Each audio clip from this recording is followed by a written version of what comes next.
بسم اللہ الرحمن الرحیم۔ السلام علیکم ورحمۃ اللہ وبرکاتہ۔ فرامین مصطفیٰ صلی اللہ تعالی علیہ وآلہ وسلم کے ساتھ آپ کی خدمت میں حاضر ہوں۔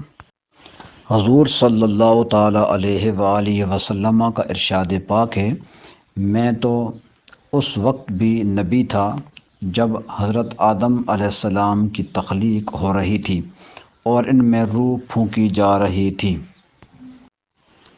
حضور صلی اللہ تعالی علیہ وآلہ وسلم کا ارشاد پاک، جو شخص طلب علم کے لیے سفر کرتا ہے تو اللہ اسے جنت کی راہ پر گامزن کر دیتا ہے۔ حضور نبی کریم صلی اللہ تعالی علیہ وآلہ وسلم کا ارشاد پاک، کامل مسلمان وہ ہے جس کے ہاتھ اور زبان سے دوسرے مسلمان محفوظ رہیں۔ نبی کریم صلی اللہ تعالی علیہ وآلہ وسلم کا فرمان ذیشان، پڑوسی کے ساتھ اچھا سلوک کرو، جنت میں داخل ہو جاؤ گے۔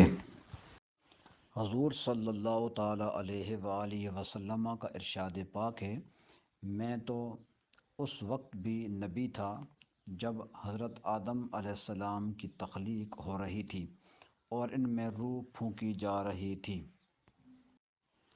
حضور صلی اللہ تعالی علیہ وآلہ وسلم کا ارشاد پاک، جو شخص طلب علم کے لیے سفر کرتا ہے تو اللہ اسے جنت کی راہ پر گامزن کر دیتا ہے۔